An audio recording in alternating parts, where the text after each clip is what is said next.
Hello and welcome everyone to Teslanomics Live. I'm your host Ben Solons, and this is the show where we break down the latest Tesla news from the week that has passed, and we do it live like always because, things change quickly in the world of Tesla and Elon Musk. And today we've got some really crazy stuff going on that I think is exciting and uplifting, and so hopefully that's a refreshing way to start your week. So thanks again, everyone on Patreon, on Crowdcast, on Facebook, on YouTube, all the places for joining me here for this lovely Monday. Now, before I get going, I want to share something that I'm doing, which is really fun and really cool.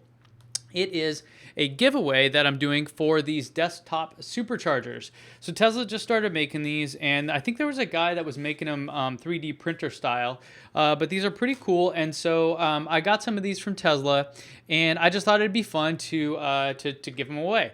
And so according to Tesla, they're meticulously crafted by the same team that designed the actual supercharger, and it's kind of just like a little USB thing. You can plug in your USB cable to it, and then you can charge your phone from it. So I thought it'd be kind of a fun way to do something for you guys, and for you to show kind of your love for Tesla and Elon and everything that they're doing by sporting one of these on your desk at work, so or wherever you want to put it. So you can enter to win. It's free, and I've got 5 of these I'm giving away. You can go enter at teslanomics.co/DC. That stands for desktop charger. If you're already a subscriber and all those things, you can still refer other people, and you earn even more entries. It's going to end later this week, so there you go. I just wanted to share that with you guys because I thought it'd be fun, and I hope you guys hope you win, and I hope you enjoy it. All right, so let's jump over to some news, and this is some crazy stuff going on right now. First is the story, and this is really the biggest one, about the boys that are trapped inside of the cave in Thailand right now. And to recap, just in case you are unfamiliar with this story, there was a Thai soccer team of kids between 11 and 16 years old and their coach. There were 12 of them that went into this cave, and I don't know, they were just hanging out, they were just enjoying themselves, whatever. This is apparently something that they've done in the past.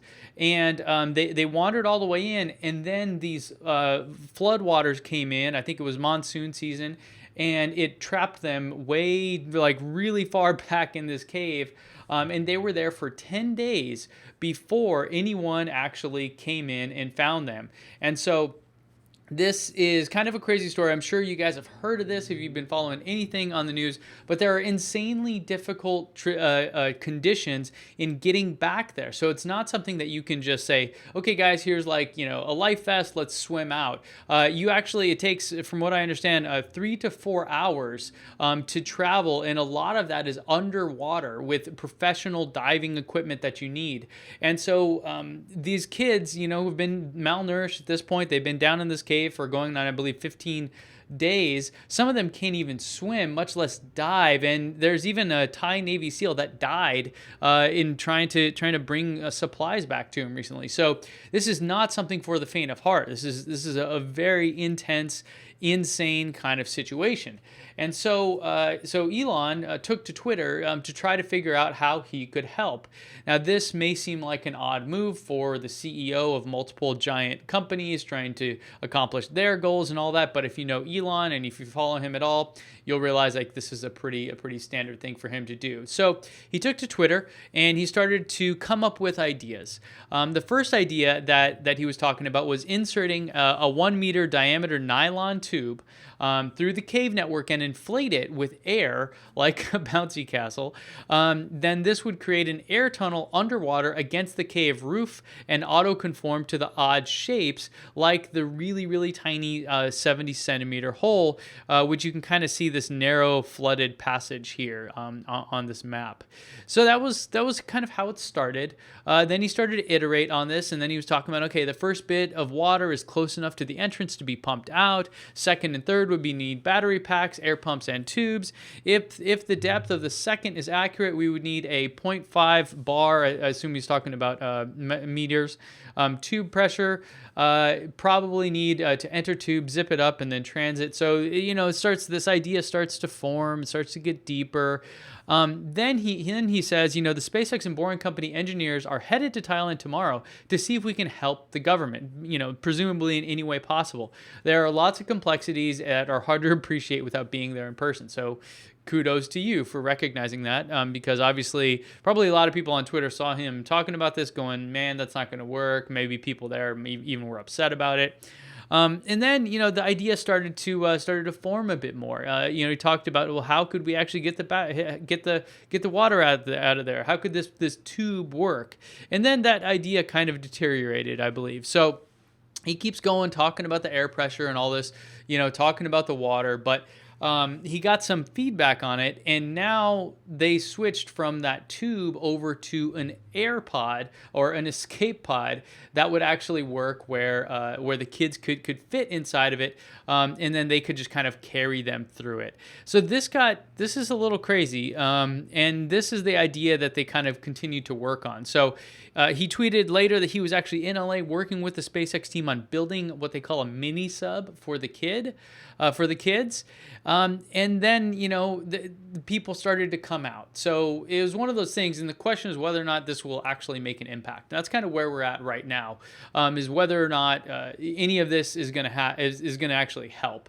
However, the idea, that these kids were trapped and kind of the rapid development of this idea has led to some pretty cool things that may, help in the future. So who knows?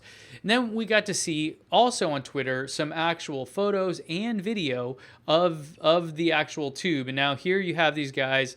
This is, I believe, at a pool in LA, and they're maneuvering this through a narrow passage. So you can see the tube there. This is actually developed from a part of one of the Falcon 9 rockets from SpaceX, and you have some divers, and you have them, simulating kind of this narrow passage. So the idea is an actual kid would fit inside of there. And that's kind of crazy because I believe it's only 12 inches or so wide. And so this would be a really, really tight fit. However, this is basically how big it has to be in order to fit through the cave that they're talking about. So we got, more and more video of this. Elon even said that the mini sub is arriving in about 17 hours, hopefully useful. If not, perhaps it will be in a future situation. So good news that, potentially in the future, this could be something else. Maybe they could have a new business out of it. And you can see more and more footage here of them in LA, essentially like how it would work, how you'd bring the tube out. It's amazing to me. And the reason I wanted to even cover the story was because of how just quickly and rapidly they can come up with these ideas and execute on them, and how unique that is compared to any other company. So this, I thought, was really innovative. I think we got some more footage too, of the tunnel or of the tube being pulled, and then I think we even got a photo of it coming out, so you can kind of get a shot of what it looks like compared to people. So this was a part of a Falcon 9 rocket, and they adapted it to fit here. Not really sure I'd feel comfortable if I was inside of that thing, but hey, live life or death. I could see it. Making a difference there. Then he talked about there's even a new one, where it's going to be 30 centimeters shorter and is almost complete. So yeah, these things are happening. They're making them. It sounds like they're kind of rapid prototyping them. And as of today, as of recording this, they've currently suspended the operation as 4 more boys were freed. So there were 12 plus the coach, and so 8 of them are now freed. It sounds like things are going fairly well. It does take an incredible amount of effort, and like heroic levels of courage to go do this stuff. There are parts of the cave where, from what I read, the person has to actually put the oxygen tank in front of them before they can go through it. That's how narrow it is, all while being underwater in this really murky stuff that isn't, there's zero visibility. So, kudos and just cheers to the guys that are there doing this, that are saving these boys. I think it's amazing. I don't know if what Elon was practicing or trying to do will make a bit of difference, but maybe in the future it'll be one of those things where it can. So let me know what you guys think. Tweet at me at Teslanomics.co or hit me up on Facebook. If you think like this is a good idea, if you think that, this is something worth doing for Elon and Tesla, or whatever other kind of views you have on it. So let me know in the comments and stuff, because yeah, this is crazy. And I think it just goes to show, first off, the good-heartedness of someone like Elon and the team there, and the things that they're trying to do are really good in this world, opposed to just making money, which is generally what capitalism and businesses like that are focused on. So I think this is why people love Tesla and Elon, because they do so much more beyond just the profits. So there's definitely a purpose behind that, and I think that's why. So there you have it. That's a story. That's as of right now what we know. Of course, if new details come out, I'll update you guys on those in the future. Okay, next I want to talk about something that I kind of want to. I feel like I want to join these guys sometimes. I want to hang out. I want to talk. Maybe it'll happen in the future. Right now we're not there. But Edmunds.com, who I have a lot of respect for, recently posted a video where they were asking the question, do you really need all that electric range? And they were comparing the Chevy Bolt, the Nissan Leaf 2018 40 kilowatt hour version, and the Tesla Model 3. So this is just a roundtable discussion, and they're just talking about it. And they had some good points. Some of the points were that you really don't need much more than, say, 150 miles, which is what the Nissan Leaf second gen currently is at. And that, beyond that, long range travel just really is difficult. And so, we shouldn't be thinking of EVs like that. You should still have a gas car if you want to go on a road trip. And I disagree with that. I think long range travel in EVs is totally possible given the supercharger network, and many other new networks that are coming online, as well as cars like the Tesla Model 3 with over 300 miles of range. But the way they were looking at it, the way they were breaking it down, was essentially making a case for the Chevy Bolt and the Nissan Leaf because they're cheaper than the Model 3, and they have enough range. And I guess I agree in some sense. If your sole purpose in getting an EV is to have a nice commuter car that's really efficient and saves you a lot of money, is going to last a long time, I get it. I was actually in the boat of looking to buy a Nissan Leaf before I bought my Tesla. Completely happy with the decision I went with, but I just wanted to bring some data to that discussion, because I think that they missed a few points, or maybe I just wanted to add some thoughts on it. And one was the actual cost per mile. And let me make sure you guys can see this. So I pulled in some data here, as I kind of do, and what I found was that if you look at the cost per mile of these EVs, the Chevy Bolt, the Nissan Leaf 2018 40 kilowatt hour version, not the 60 kilowatt hour version, which I don't think is officially released. Let me sort this for you. And then the Tesla Model 3 Standard, and then the Tesla Model 3 Long Range. Actually, let me sort these. So from lowest to highest, the Tesla Model 3 Long Range, which has a cost of $44,000, right? It's the $35,000 base model plus the $9,000 upgrade to the long range battery. With a range of 310 miles, you're at $142 per mile. So that is actually the cheapest option here. It is the most economical of these vehicles. The Chevy Bolt comes in at a retail of $37,000. The Tesla Model 3 Standard at $35,000, when we'll see that maybe next year sometime. And then the Nissan Leaf, it is the cheapest one overall. However, it is the most expensive if you break it down on cost per mile. Now, you could probably argue like, hey, I chose these metrics because it makes Tesla look better and whatever, and all I care about is that monthly payment. I think like that's fair, that if your only focus is it a functional car that will get me to work and back and save on gas and save on maintenance, and be safe and convenient and just generally a good car, I think the Nissan Leaf 2018 is actually a great option. I do recommend it, right? It looks better, I think. I haven't driven it, but I got to see it up close at one of their events, and it's cool. I think it's fine. So I'm not dissing on the Nissan Leaf. I'm not dissing on the Chevy Bolt. All I'm saying that is if you're looking at what you get for your dollar, the Tesla Model 3 long range is the best option. This is also why if you are waiting on your Tesla Model 3, or maybe you're waiting on that standard battery, I encourage you to get the long range. If you can get the long range before the tax credit runs out in the US, then that also will help with this. So I just wanted to do some really simple math there and bring that to this discussion. I think it was an important discussion that they had. I would have loved to have been part of it because I think there's some factors like this that maybe they didn't consider, and maybe that's because I'm just so deep into kind of the data behind it, and that's just like generally how I look at things. So, to answer the question, though, how much range do you really need? I think it depends on your situation, what you're going to use it for. And also, the thing to consider is charging. Now, I did a recent analysis on that here, where you can see that the Model 3 charging costs. Now, I looked at my rates in California, and these do, and I have other tools I'm going to show you to make it local for you guys. That at home, I was getting 22 cents, or this would be the cost if I didn't have solar. A public network, I checked 3 of the largest ones that are available here in Southern California. They were 25 to 60 cents per kilowatt hour. The Tesla supercharger, it was 20 cents. Now it's 26 cents. And then there's some free options. Volta has it's a company that has a startup where they do free charging. They show you an ad on this big screen while you're waiting. Kind of cool, kind of crazy. I kind of like it. But anyway, so that's zero. But again, it's very difficult and very, those things are packed and always in use. So it's hard to find them and use them.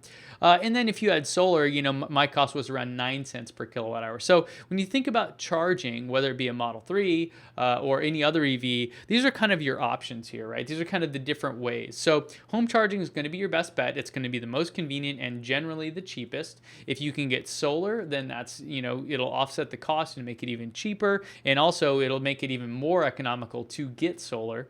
And then you have, your superchargers if you have a Tesla, or you have public networks if not. So I think there are many, many options. And so when you are looking at an EV, thinking about how much range you need, these also come into play, right? If you have a home charger, then you don't necessarily need a ton of range because every day you're going to be totally topped up, ready to go. If you don't have a home charger and you're having to charge with a wall outlet or only public options, then it may be a little bit more difficult. So you may want to opt for an EV with longer range, like the Tesla Model 3 Standard, the Chevy Bolt, or the Tesla Model 3 Long Range. So those are like your charging situation plays a factor, I think, in how much range you actually need. So it's something that each individual is going to have to answer for themselves. And that's kind of why I'm trying to provide some sense here and some data and some thoughts behind this. So I have a few tools for you to help figure this out. So they're all on Teslanomics.co, and I'll just kind of walk you through them here. Let me kind of zoom in so you can see them a little bit better. So the first one that I made is called the monthly charging cost calculator. So you choose your state, and I'm in California. And then you choose your driving style. I'm going to leave it as fast/aggressive because this plays into the efficiency of the vehicle. Then you have the miles driven. So 800 is about what I drive. I think most people drive about 1,300 a month. So you can punch that in, hit refresh, hit enter, whatever you got to do. And then it'll give you your estimated monthly cost. Now, this is using the average price in that state. And so, I'm also using some kind of forecasts and stuff like that. And so this data may vary depending on if you have a different plan at your local, your actual energy company. And some, like here in San Diego, they actually offer different rates for EVs. So there's a lot of nuances here, but this is just to give you a general idea of how much you'll pay in your charging costs. And you can then compare that on this next tool that I built to what gas would cost to go that same distance. Now, you may already know, right? You can just look at your budget and your data and see how much money you're actually saving. But if you're unsure about that, I kind of built it in here in this other tool, which is the fuel savings calculator. Now, this one, again, you choose your state, you choose your driving style. I have a misspelling there. I'll have to go fix how many miles per month. The percent of supercharger use, most people don't use superchargers at all because they're either packed, you have to pay for them, all these kind of things. But so I put it at about 15%, assuming a lot of folks with Model 3s will want to do this from time to time. And your current miles per gallon. So I defaulted that to 30, which is kind of high compared to the national average.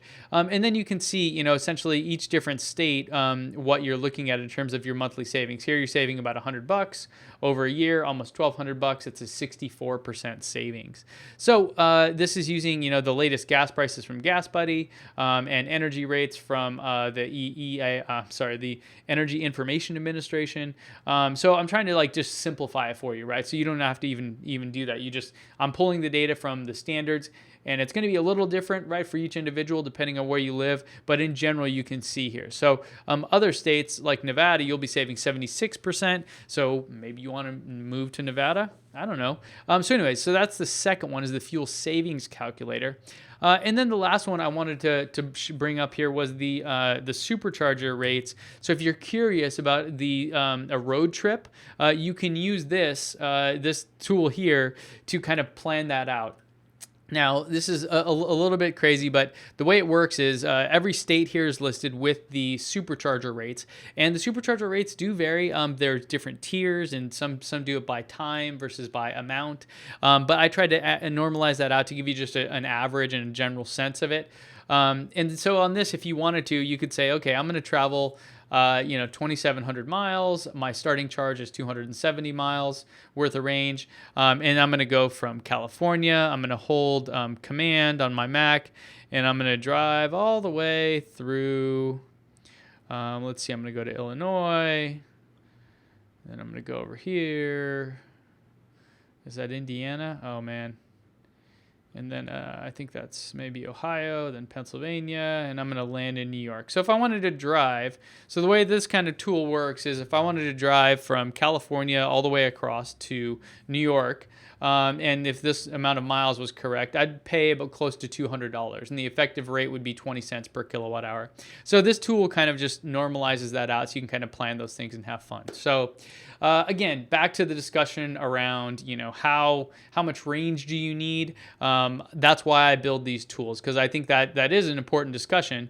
And you need data and tools like this to help make that decision. So there you have it. I'll put links to all these in the description, and you can also find them all on my website at teslanomics.co. So I hope that helps you guys. And I hope you're able to kind of make that decision. Again, I do think that the Tesla Model 3 long range is the best choice. Not only is it the longest, the best price per mile, but I'll go like a week without having to charge. It kind of just not only eliminates range anxiety, it's like I don't even think about it hardly at all. So there you go. Hope that helps you guys in deciding what car is best for you. Okay. Next, I want to talk about more Elon Twitter stuff. And this is kind of crazy, okay? So Tesla made a change to their to a brake test for the Model 3. And I'll just read a little bit here. So Lynette Lopez posted this on July 3rd. And she said that the Tesla CEO Elon Musk ordered his employees to stop putting nearly finished Model 3s through a critical test before leaving the company's factory in Fremont, California, according to an internal document viewed by Business Insider. So keep that in mind, because that is an important point. It's called the brake and roll test, and it ensures the car is correctly aligned. An industry expert told Business Insider that every automaker does this test to ensure quality and function. Okay, so it sounds great, right? It sounds like, ooh, they got this scoop, this insider information, this something about Tesla that the public doesn't know, but could actually lead to some financial stuff going on, to a hit financially. So this is where this came from, right? This is the beginning here. Then what we saw that day was an actual 9% drop in their stock. So I believe it was July 3rd is when they posted it. So, they started out the day at 331, and then you go all the way down, to July 4th is closed. And so you can see that they ended at 310. So they actually had a 9% drop in their stock in that day. Now, there was already kind of a downward trend from somebody that changed their rating on Tesla stock from hold to sell, which means you need to get rid of it. You don't think it's time to go. Now, this was after, if you recall, last week's live show where Tesla actually hit their milestone. They hit 5,000 Model 3s in a single week. Amazing, great, largest production in company history. All of these things are just like fantastic. Like, oh my God, they couldn't do it and they did it. Yes, everyone's, cheersing and high-fiving, and you're like, what the hell are these guys thinking? Where is this coming from? I mean, it's almost like they, these guys are definitely, some of these folks, like this analyst that downgraded them, and the Business Insider article publishing this insider information that will hurt Tesla. Definitely seems like they're all gunning for him, even amidst the best quarter that they've ever had. So why would that be? Well, we got a little bit more insight. And before we get into the conspiracy theory behind this, let's just look at some actual some information about this this testing. And let me get that video out of the way for you. There we go. So there was an article the next day at 8 a.m., right there, July 4th, 8 a.m., by Kyle Hyatt, who really kind of shed some light on this. And he said, Tesla changed its testing regimen for the Model 3, and that's okay. So let me read a little bit about that, about this testing procedure and what Kyle was saying in this article. He was saying that as the manufacturing processes mature, so too does the testing process to validate the safety of each vehicle being produced. Oftentimes, this means altering tests or removing them altogether if they're found to be redundant. It's this last one that's of interest to us now, specifically as it pertains to Tesla. For most manufacturers, the brake and roll test is used as a time saver to prevent having to physically drive vehicles on a test track, something that requires time, space, and personnel. Tesla is currently at a stage in Model 3 production where it feels that it physically needs to have each and every Model 3 that rolls off the line driven on an actual test track to make sure that power, torque, brakes, alignment, and of course squeaks and rattles are within spec. That's the rattle part of the test. This makes the brake and roll test redundant, and a company in the midst of a production ramp like Tesla's can't afford redundancies. Tesla has confirmed to Roadshow, these guys here, that its brake and roll testing and on-track testing procedures are identical. Both tests begin by burnishing or bedding in the brakes by accelerating to 60 miles per hour and then decelerating down to 5 miles per hour. This is done 3 times in a relatively quick succession and is fairly standard practice across the industry. Next, the vehicle's anti-lock brake system is checked for functionality. This is done by running the vehicle up to speed and triggering the system by braking hard. If the ABS triggers, the vehicle is passed, and if it doesn't, it isn't. Finally, the vehicle is brought to 60 miles per hour and then coasted down to a stop. This measures drivetrain drag. So, thank you, Kyle and Roadshow, for explaining to us what was going on here and why this test might be redundant, because as an objective observer, that first piece by Lynette Lopez sounds alarming. It sounds scary. I mean, that completely makes sense. Even me, I'm a data guy. I don't know how this manufacturing stuff or what kind of tests the cars go through. So this was very enlightening, and the fact that Tesla confirmed it by talking to them directly was even bigger, I thought. So basically, they were right to do it, right? So that first piece by Lynette Lopez, maybe she was ill-informed. Maybe she doesn't understand these things. Maybe she's confused about how cars are tested. Well, I wouldn't blame her. I mean, reporters in general have like this insane pressure to produce stuff, and the more clickbaity, the more successful they are. I get it. I completely understand. Elon, however, did not take kindly to this article, and so he started to talk a little bit more suspiciously about Lynette Lopez. So he started out, and we've got several tweets here.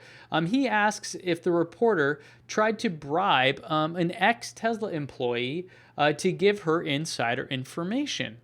Imagine that. So now it's not unheard of for a news agency to pay somebody to go on to their show or to give them a scoop, but something like this would be kind of above and beyond, right? We're talking about intellectual property, we're talking about theft, we're talking about bribes. This is like a different level of accusations from Elon here. He continued, and he was curious if she had provided any info like this to Jim Chanos. Chanos, one of the most prominent short sellers of Tesla, who probably still thinks the company is going to go up in smoke, and is, I don't know, probably in the dark about a lot of things. But hey, he predicted one successful thing in history, so he's golden forever, right? That's how it works. So he's like, Elon here is directly asking her, did you provide him with material, non-public information about Tesla? That would constitute insider trading, as I understand it. Now, the big reason that he thinks that might be happening is because she posted on social media that she was partying in Vegas with Chanos and Tepper with a caption, "Love both of these dudes." So, I mean, at the very least, she has bias towards these guys that are shorting Tesla.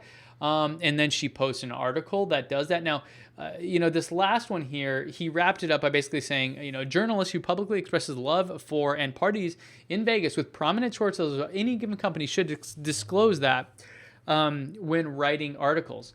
So the question remains, though, was this an attempt? And I'll go back to let you look at the headline here.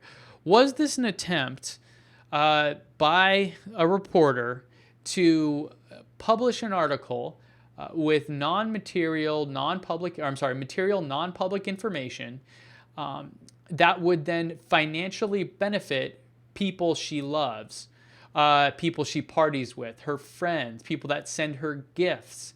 Not only is this, something that would potentially make them a ton of money, but there also may be some reciprocity where she, in part, could get compensated by these guys.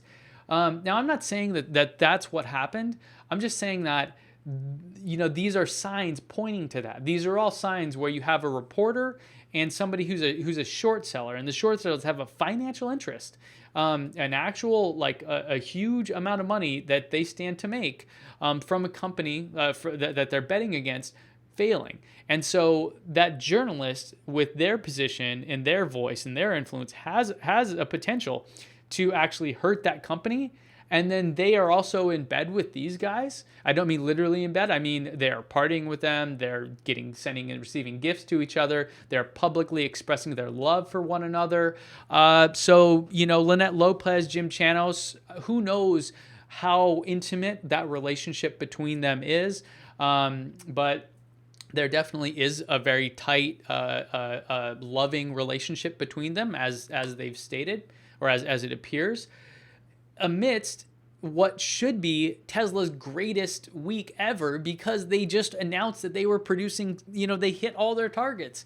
So that, I think, is what's going on there. I don't know if we'll hear more of this, but all signs are pointing to something fishy going on now. I don't really personally think it's Elon's place to be calling this stuff out on Twitter. I just think it's kind of distasteful personally. But he's certainly allowed to do what he wants, and just like they are. So questions remain. We'll see kind of how this plays out, because this is a big story and it could lead to arrests and jail time and things like that. Who really knows? I mean, this is like some serious stuff. So, all of that just got me thinking, well, how is Tesla actually doing? Well, looking at the Bloomberg tracker, they are now producing over 5,000 cars per week.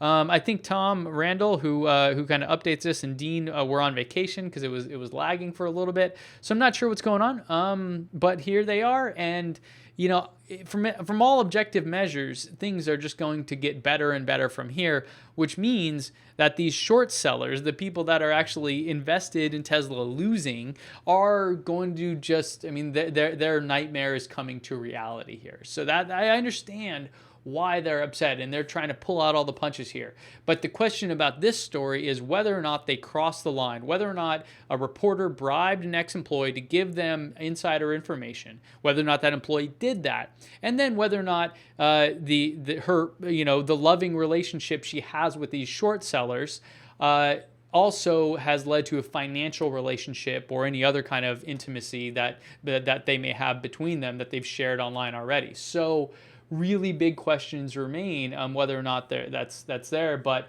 really, I hope we can just get past this. I hope that soon all the shorts are going to be really kind of eating their lunch, people are going to be eating their lunch because they're rooting against a company that's doing great things in the world. And so to me, that's why I get so frustrated about that. But with this, I have some other fun data to look at that I think you guys are going to be very interested in. Now, this bit of data comes to us from a spreadsheet that I found online. Now, a lot of you guys probably know about this. This is the Tesla Model 3 invites spreadsheet that a lot of folks on Reddit have been entering their data into, and I think it's pretty cool. Now, there used to be a website called model3tracker.info, which I think actually does have more data, but I know that I think a lot of the traffic to that has really died when people started using this. So I think this is really great. There are a few folks on Reddit. One of them I've chatted with before. His name's Troy. I know he has some stuff going on here. And these guys do a great job. Now, they have data, which is the key thing that I'm after. Then they have some reports as well. But I wasn't really in love with some of the reports. So I was able to access this data and then create some of my own reports and charts out of that. So that's what I want to talk about here. Now, this comes basically from a question of whether or not you're going to get your VIN anytime soon, because everyone at this point should have got an invite to configure, and then from there it's a matter of, okay, you've configured it, you put down your additional $2,500 deposit. When are you going to get your actual car? When are you going to get your VIN, which is like right before you get your car? So I put together some charts using that data. So first off, looking at a trend of invites, you can kind of see as they've went out, and what's surprising to me now. The thing about this is that this data is from that spreadsheet. There's about 5,000 entries total. So this is absolutely not representative of the whole. For example, looking at April 18th of 2018, we see that was the highest day of number of invites that went out. But as we know, I think it was June 26th, so just a couple weeks ago, pretty much everybody got the invite to configure. So this is the data we're looking at here. I'm trying to kind of make sense of it, and just knowing that this is a sample of the overall picture. It can give us a clue, but it can't give us like the full picture, right? We don't have all the data. So just keep that in mind, that it's fun to look at these things, but this isn't necessarily indicative of the future. So the next question I had was, how long is it going to take to get your invite? And I looked at it kind of by different categories here. And so there were three there were three different types of weights that I was considering here. And when I'm actually able to pull it up, I'll show it to you. There was like, how long did it take to go from your reservation to invite, and from invite to configure, which is like your own delay. How long did you wait to put that order in? And then it was configure to VIN and VIN to delivery. Let me see if I can actually pull this up. I should be able to find it on the other page here. I'm not sure why it's not coming up. So 1 second.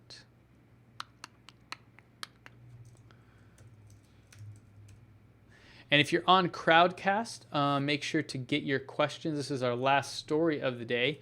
Make sure to go vote for the questions, and we will jump over to them here in just a second. Let me double check. Looks like I'm going to have to go over here. 1 second, guys.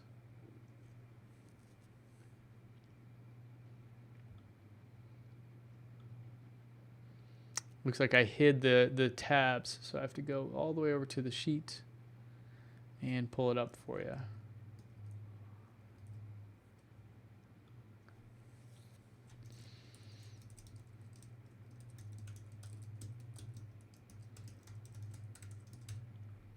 I use Tableau for this, by the way. I know I've got questions about that in the past.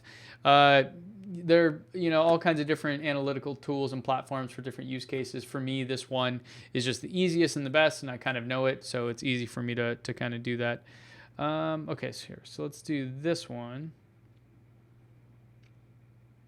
And this is where I host all my stuff. So if you guys want to follow along whenever I publish new data and stuff, you can follow me on Tableau Public, and that's where it'll be. And I think it's their website that's slow because my internet connection is crazy fast. Here we go. So if I do show worksheets as tabs, yep, that's right. Okay, cool. So average weight. There we go. So for people that have got their invite in the last 3 weeks, the average config delay, the average days between when you got your invite to when you configured was 3. And then the average wait for a VIN was only 3 days as well. So that means a lot of people were getting them very, very quickly, which I thought was surprising.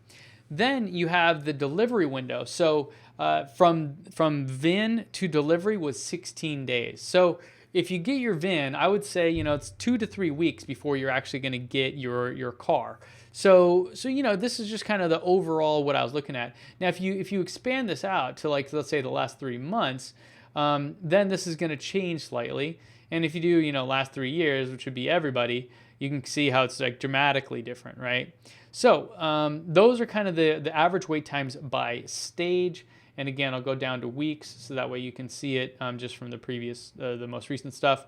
Now, I also wanted to see a trend, like what are the trends looking like for these things? And so I have this one, which is a bit more dynamic. And on this one, what you can do is you can choose your from date and your to date. So you can say from configure to VIN for people that have got their that have done a configuration in the last 3 months. What is the trend of how many days that is taking? And you can see that trend is going sharply down. And if you look at the R squared value there, it's actually pretty good. It covers a lot of these cases. And so, we're looking at just a couple days. I know some of you guys that have been waiting longer than that have already configured. And maybe if you're in Europe or Australia or something like that, it may be, a lot longer. But overall, at least from the data that we're looking on the spreadsheet, the time in which you configured to get your VIN is shrinking dramatically. So that's really good news. Then I thought, well, maybe it varies by location. So I built a little map here to show us exactly that. So you can see, so this is for folks in the last 3 months. Let's choose the last 3 weeks. So we're going from configure to VIN. What is the average number of days that you are waiting by location? And this is just by states. Now I do have there's some Canada stuff, but there's nobody in Europe or anything. So you can see, in Alabama it's 8, in Texas it's 5. Looks like Pennsylvania is 6, Connecticut is 7, Massachusetts 6, California 3, kind of makes sense, Nevada 1, Arizona 1, Oregon 2. So you can just kind of play with this, right? So if you want to see, okay, let's look at the past 3 months, you can see, and then we have people in Canada, and then you can also go from different things. So from reservation to, let me see if it refreshes, reservation to configure. The reservations aren't within the last 3 months. Let's do invite to configure. So you can kind of just play around and see this. I think the most compelling one is from configuration to VIN, though, because I know that's what a lot of folks are waiting on right now. So for the last 3 months, you can kind of see what it's like. So anyways, this will be available at a link in the description below. I hope you guys enjoy this. This will update. So as that spreadsheet gets updated, it'll automatically update. And so if you're not sure about where that is as well, if you want to add your data to it, you can go on every one of these visits is the link. And then also in the description, I'll put a link to that spreadsheet so you guys can go do it. So let me know what you guys think about that. Hit me up on Twitter if you find any discrepancies, anything you think I should change. Just let me know, because when I have time, I love to produce these kind of things, and I geek out, and that's what I do. All right. Okay, let's head over to the Q&A now. Now I'm gonna first check. I don't know if we have any questions on Patreon. Looks like we don't have any yet.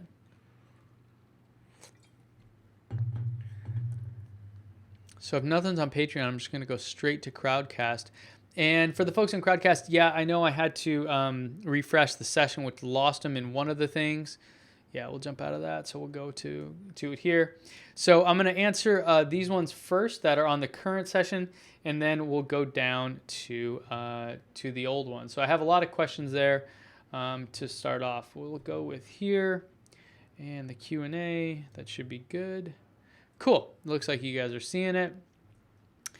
All right, here we go. First question. Hey, Ben, what would you say your hands down favorite feature or quirk is of your Model 3? Whew, that's a good one.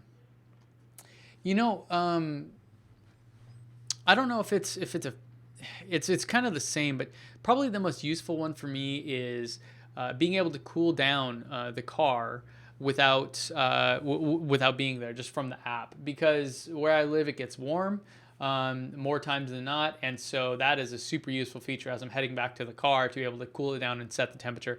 I know that other cars have that. My Model S has it. It's also probably my favorite feature in my Model S, but that's probably one of them. And then maybe the next one is kind of the conversations that it sparks. A lot of people ask a lot of questions once they see the car. You know, thing turns heads everywhere you go. Now there are tons of them on the road here in San Diego now, so I guess that's kind of going away. But yeah, you know, kind of both things, like the functional aspect, and then, you know, the opportunities I get to spread kind of the knowledge and love for EVs, and kind of hopefully, you know, helping convince people to go with an electric car, whether it be a Tesla or any other one. So there you go. Thanks for that question, Seth. Next, we have Peter. Update from Montreal. Got my Model 3 on June 6th. Congratulations. Oh no, sideswiped on July 9th, and an only Tesla certified garage in MTL as of today, still waiting on parts. Called California and told no stock and no ETA. Very frustrating that Tesla sells a product without sufficient parts. Any thoughts?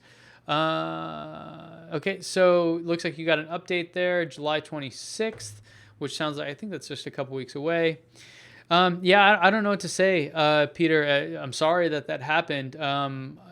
Yeah, certainly I think the focus on making the cars, and I know that they want to also work on the service stuff. And that really sucks. Now, I'm wondering if you checked out any other shops. Like I actually had some body damage to my Model 3 recently, and I'm not really even considering going to Tesla for it, just because of how expensive and how the delays, even being in California. So I don't know how bad those damages are, but maybe you'll be able just to get it fixed at another place. Again, it's really hard to say without seeing it, but yeah, it sucks, and I think they can do better. So sorry that you're having that, but I agree that they definitely need to have a whole complete ecosystem.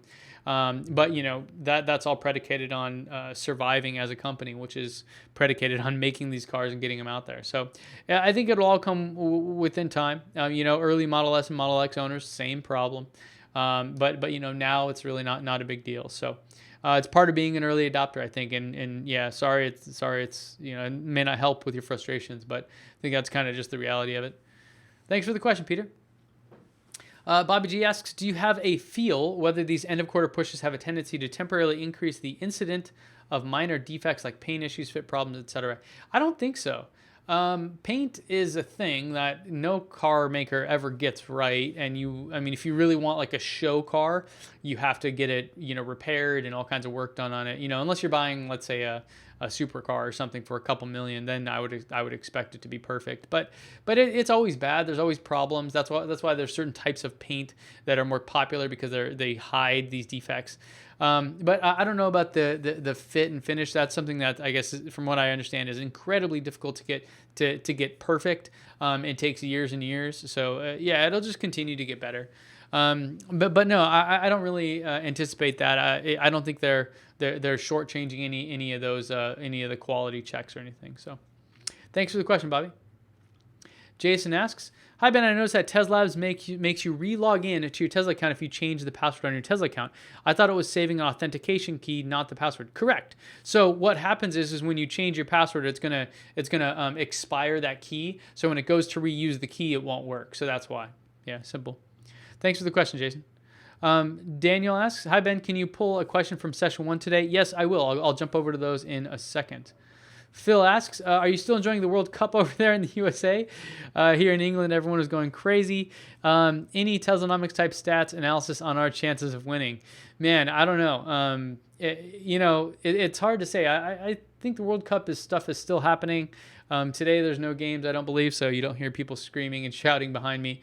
But man, good luck. Yeah, I don't know what to say. Who am I rooting for? So who's left? Belgium, France, England, and who else? Sweden, maybe? Man, I'm all surprised. I was, originally I was a big Mexico fan because, I literally 5 minutes from where I'm standing right now is the border. A lot of my friends are from Mexico, things like that. And then when they got out, I was like, okay, maybe Latin America. Yeah, so it's hard. I don't know. I don't know who to root for now. Now, I'll root for England, I guess. Although I got to say, the game I saw with France was like, they looked dominant. So it's going to be interesting. Good luck, Phil. Danticus asks, can you go into more detail about why you might get a Model X? What is the site that has all the used Teslas across the U.S.? What cars started to have AP2 capabilities or enhanced autopilot? Okay, lots of stuff to unpack there. For me and my family, the Model X will be a much better vehicle than the Model 3. The Model 3 is fine for me commuting to work, but if we want to go to the beach or do anything else, or have more kids, those kind of things, it's just not going to be capable enough for us to be truly functional. Now we do have the Model S, which is great, but for example, yesterday we tried to go to the beach and we had forgot to charge our car, so we ended up not being able to stay out as long as we would have liked to. So I think the Model X is by far the most advanced, amazing vehicle I've ever been in. So I kind of just want it from that standpoint. There's so many things about it that are just this whole other level. I mean, the Model 3, if you guys remember, is the watered down, simpler version of the Model S. It's not the most advanced. It's not the latest and greatest. It really isn't. So the Model X, I believe, is Tesla's latest, the best car they make. Although I love the Model S as well. So the site with all the U.S. cars, that's TeslaInventory.com. My friend Eric makes that. What cars have started to have AP2 capabilities? I think that was anything after June of 2016. But I don't really know, and I really wouldn't worry about that. I personally am fine with AP1 or no autopilot anyways. I mean, I rarely use autopilot, hardly ever. I will use the traffic-aware cruise control, which is an EAP feature, which I think is lame. I think Tesla should just give that to you for free. I also think all autopilot should be free, honestly, but that's a separate issue. So thanks for the questions. Hope that helps. Bill asks, when will repair parts become available for Model 3s? I'm not sure. I'm not sure if you're talking about buying for yourself. If certain parts, they kind of do stock. And when there's a known issue or something, they'll obviously do it. Like I've had a lot of stuff on mine fixed overnight. So, it depends on what the problem is. I think the other question there about the body work, that's a different animal.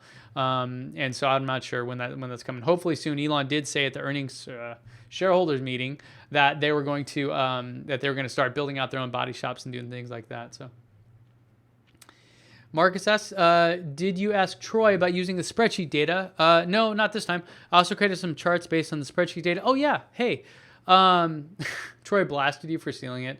Well, hey, then don't put it out there publicly. Yeah, so, I've worked with Troy before on things, and other people. It's funny, there's this funny, and I think, Marcus, I've seen your stuff and I liked it. That actually kind of gave me the inspiration, because I'm like, oh, this is cool, but it didn't answer all the questions that I wanted, and it didn't give me that interactive stuff that I wanted.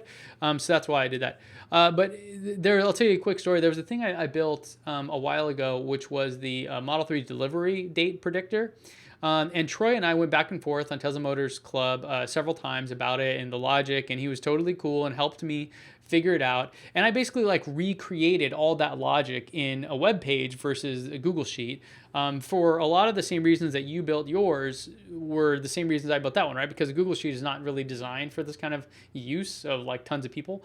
And he was totally cool. And then people went nuts on me on Tesla Motors Club about it. I did a video on it and I credited him. I put his name in the thing. I mean, it's just as transparent as I could possibly be.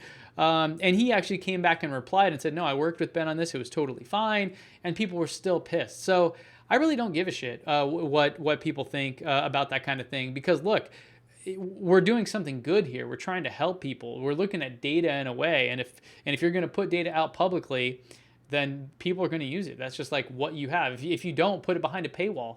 Ask people to pay money or a password protected site or something. I think it's ridiculous if he was upset about you doing that for. I think a lot of times what it comes down to is some people get more attention for things than others, and then other people are upset or jealous about that. So yeah, don't worry about it, Marcus. Keep up the good work, man.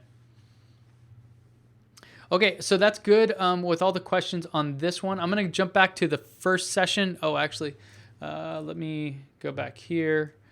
So apologize for the stuff with juggling the crowdcast sessions earlier, guys. I had to go create a different session because I was trying to do transcoding, and the transcoding, what it does is like if you have a poor internet connection, I'm streaming in 1080, it'll downgrade it to like 720 or 480 or something like that, and so that's good. That makes sense. However, what happened was it was transcoding it down to 720 for YouTube, and YouTube was not cool with that. So that's why I had to do that. Okay, so let me pull up the questions. Oh, what's going on? Oh, man.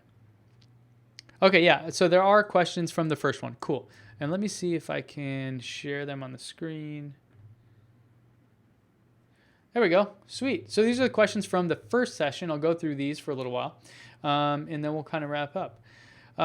Dennis asks, now it's July, the beginning of Q3. Wonder if you heard if Tesla delivered 200,000 cars before July 1st. So Inside EVs posted something thinking that they did. I tend to agree with them. I believe we had them at 175,000 at the end of Q1, and then they had 40,000 cars, I believe it was, delivered in Q2. Now, I know a lot of those were delivered to Canada, but like over 50% of them delivered to Canada. It's hard to imagine that they actually didn't hit it in Q2, which would be a shame. So there you go. I think they did, unfortunately. I hope they didn't. I've covered this in the past few weeks, so go check out some of those videos, and I have some graphs and things. There you go. Leo asks, now that free supercharging is ending, do you think Elon will revisit the battery swap program? Ooh, this is a great question. I know he originally closed the program to expand supercharger network, and people would rather have free than fast. But now that it will start costing, do you think owners will want the fast convenience? Man, I would.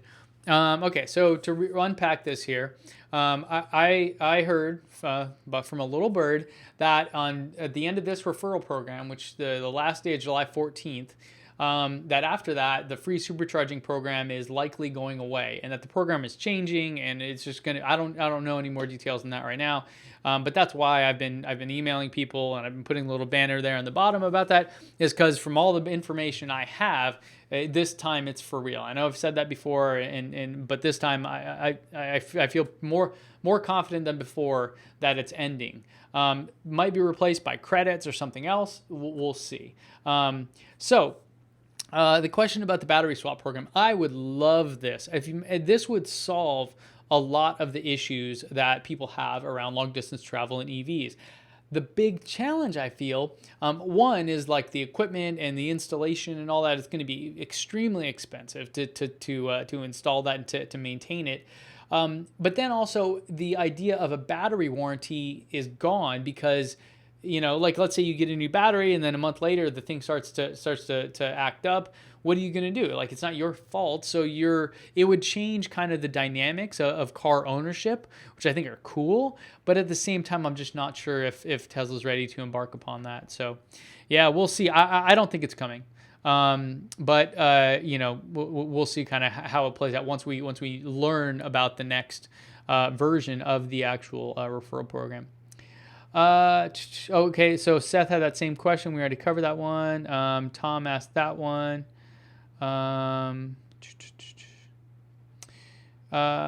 You probably read the TMC question. Who are the biggest short sellers?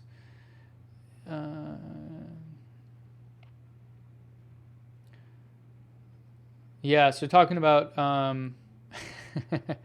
who are the biggest short sellers. I think you can actually figure that out if you looked at the stock market. You should be able to find that out. I believe that would be public information, but maybe not. Thanks for the question. No, and I hadn't seen that. I honestly, guys, I don't go. So there's this weird thing, and I'll give you just like a peek into my world about how I do this stuff. Um, a lot of my friends have Tesla YouTube channels, and I fully support them. And I think everybody that once you get a Tesla, or even if you don't, you just want to talk about this stuff, do it. Like, create your Tesla YouTube channel. Like, the more the merrier. I'm just totally supportive of everybody doing it.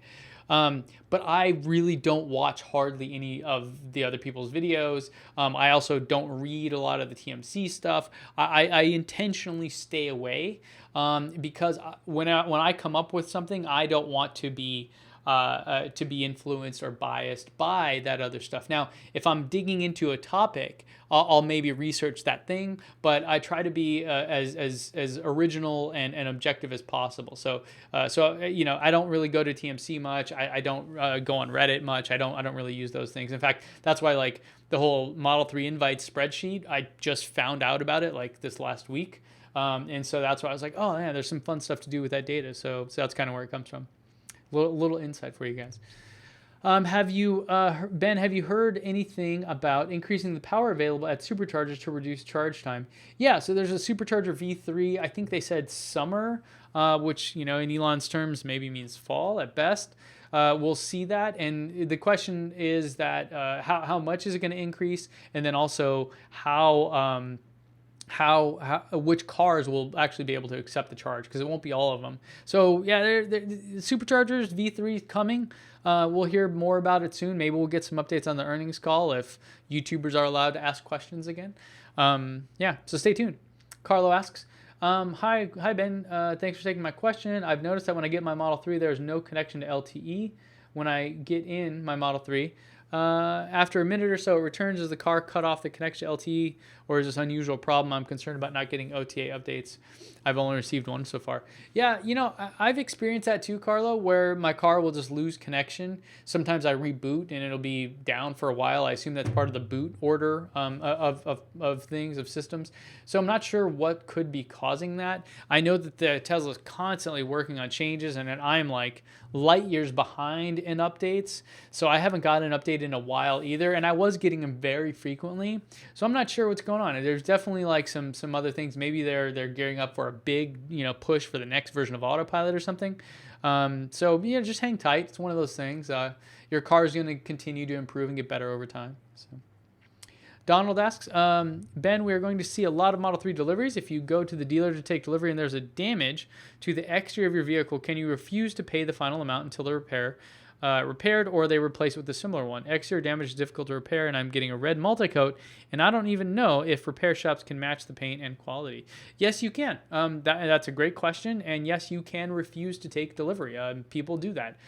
There are folks that I've seen, you know, and sometimes what'll happen is the delivery team, like, these guys are running at light speed. So what will happen sometimes, and I've seen reports on this online, people have sent me photos and stuff, but the delivery team actually like brings the car out, and then they go through the final check, and that's when they notice problems. And so it literally could be like minutes before you're ready to take delivery that they notice there's a problem. And a lot of times they will actually proactively say like, hey, I'm sorry, you know, there's some repairs we need to do because you maybe got injured in transit or whatever, but here's like a Model S that you can rent in the meantime or something like that. So yes, you can. You do have that right, at least where I live in California. I don't know where you're at. So it does matter. So definitely pay attention, man. Yeah. Jim asks, had a near accident due to lack of blind spot warning on Model 3. When do you think we will get it, and will it be a part of advanced autopilot or full self-driving packages? I really hope the blind spot detection wouldn't require any autopilot or anything, honestly. And I believe it is coming soon. I think we've seen some photos of a dev build or something like that. Yeah, I think it'll happen. Definitely something that that is not done well right now, as you point out. So. Daniel asks, hi Ben, I live in the Chicagoland area and I'm concerned about rust on my Model 3. On another car that I'm selling, I noted some rust on the underside of the chassis where water salt spray seemed to linger. Is the Model 3 chassis made of aluminum? Does it corrode, or is aluminum a type of metal that doesn't corrode with water or salt exposure? That's a great question. So The Model 3 is both aluminum and steel. I believe you can find diagrams and stuff like that online. Trevor from Model 3 Owners Club, who lives in the Great White North in Canada, obviously that's an issue up there as well. So I think he did a whole episode talking about it. So you can go check out his channel. He maybe has more info. But yeah, it's not 100% aluminum, and because I do understand the aluminum is pretty good on rust and things like this. Like it's not as susceptible, or it may not be at all. So I don't know. Hard to say. But yeah, it's definitely something to keep an eye on. And it's not completely solved for in the Model 3. Thanks for the question. Peter asks, update from Montreal. Got my Model 3. Oh, okay. We already talked about that one. Bridget asks, you mentioned once that the Tesla app didn't work so well with your 3 and that you find yourself using the card often. Still true? Yep. Mine often is still a little slow to wake up. Any comments or suggestions to Tesla to improve this? Also, I find it mildly annoying to use my Spotify playlist. I don't ever have to drive very far, so if I'm out for a few hours, is there any way to stay engaged with Spotify such that I wouldn't have to reopen the phone?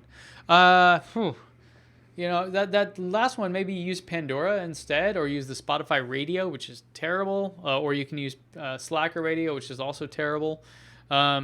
Yeah, I mean, I would just not use Spotify in those cases. And then, no, I still have issues where the car doesn't wake up. One of the challenges for me, by the way, which is unique, and I'm learning more about this, is that because I have multiple cars, let me see if I can show this to you guys. I'm going to pull up the Tesla app here now. I've just got it.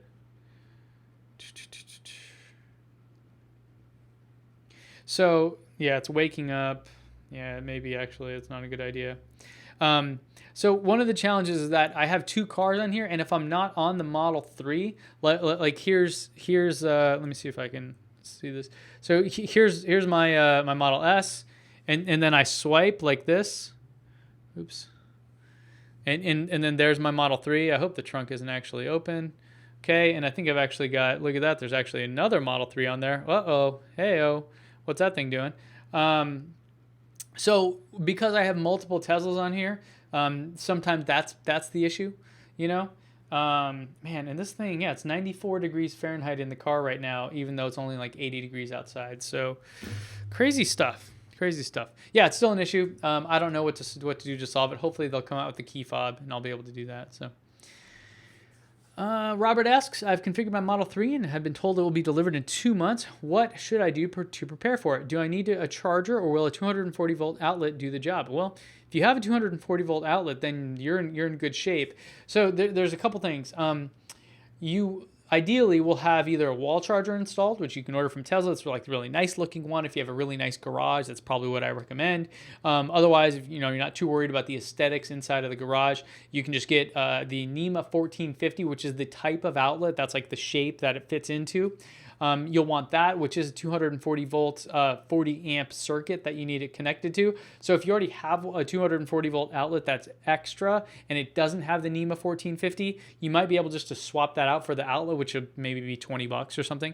So that would be, that's like absolutely recommended. You do that first and foremost.